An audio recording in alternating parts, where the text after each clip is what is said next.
Hi, hello everyone. So today is November 2, 2023.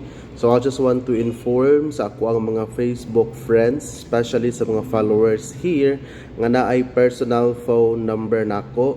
So just to inform you, starting today is nag-process nako nga ako ang i-update ang ako ang cellphone number. So it seems long process because GCash number nako, Maya accounts, naka-connect sa tanang banks nako is ang ako ang personal number which is the same phone number nga naa mo. So due to sa mga conflict nga mga death threats no, so I'm gonna be changing hidden my kanang personal phone number. So probably ang long wait is by this month. So by December mga numbers nako di na siya reachable ha, kay mag-change ko, but as of now you can reach me out pa. So dili na ko mohatag sa ako ang personal phone number for security reason, security purpose ha.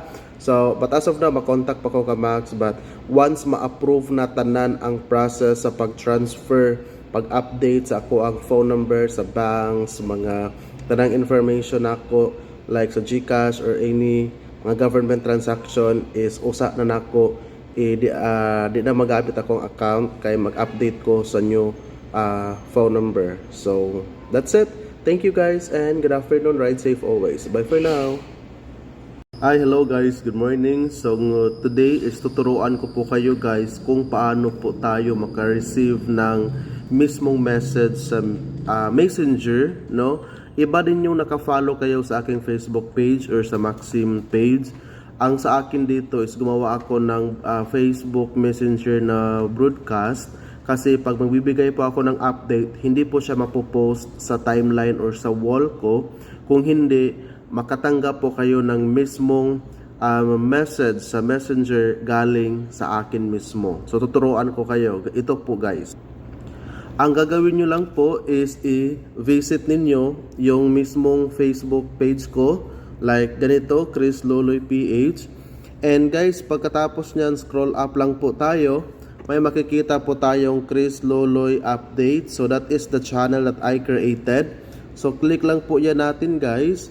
Pagkatapos po natin yung i-click, so yan po yung mga ginawa kong update no. So click lang po natin ang join. Nang sa ganon is ma-update po kayo lahat-lahat po.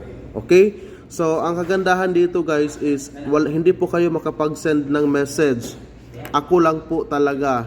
So, ang purpose ko po dyan is hindi matabunan yung mga information ko.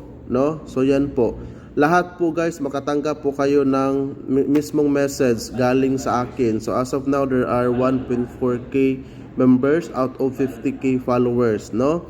So, yan po yung mga natin guys ha. So maraming salamat po. So I hope naka-follow kayo, is updated po kayo lahat-lahat ng mga information na ipopost ko sa Facebook. So for more update, please follow and subscribe para updated kayo sa lahat ng aking mga ginagawa. This is not only for my own good, but this is for everyone's good. Thank you and have a great day. Bye-bye. So guys, mura na yung magtuyo diri guys oh. Busog kayo mino. Walagi gutom. Una-una. Gadiyan-duyan pa ko. Nagtuba ko, no? Call! Wala daw ko nito. Kami, dawato na. Tawangi. Paano yung isa o? Ang kadikan ni ilang. Kulang pang sos. Kana. Ay mo ka na kay dali na ang abridor lang. Ang abridor wala dito. Data ni tiradahan. Dara. Shout out. Oh, thank you sa Thank you sa atong birthday boy. Sponsor birthday boy oh. Thank you sa atong Disney princess. Disney princess nga. Bagay na uwa pangimbita. Grabe ka crispy. Okay, kaon sa migtiwas. Hi guys, hello, good afternoon. So today is October 30. Barangay Level Election Day. So as of now guys, is nandito po ako sa office, and if you have concern, you can visit me right away, and I'm still here in the entire working schedule until 6 p.m. So now if you think nga prayo na ka, nakapalit kag helmet, bag o jersey or bisag kanang tulo jersey man or jacket, basta na nakaana meaning ma-priority na ka.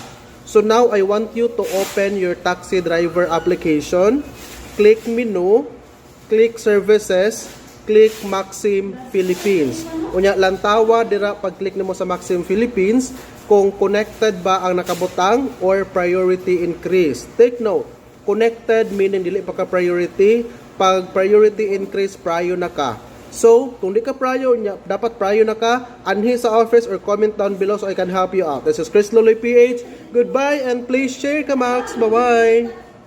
Hi, hello mga dodong, mga inday. So, valued customers, regardless if you are from Maxim or asa man ka connected, this is just a quick reminder update to everyone. Regardless if you are a seller, if you are a customer or a receiver, if may magpa-as if or hindi man pa-as if, basta someone will contact you na magpapasad ng pera, guys. Imagine ha, pera yung pinag-uusapan natin ngayon.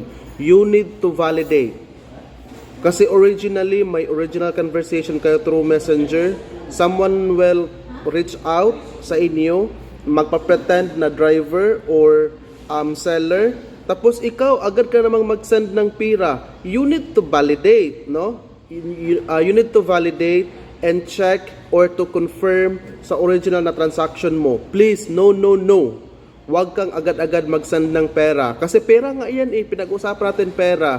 So possible kang ma-scam. Thank you and good morning.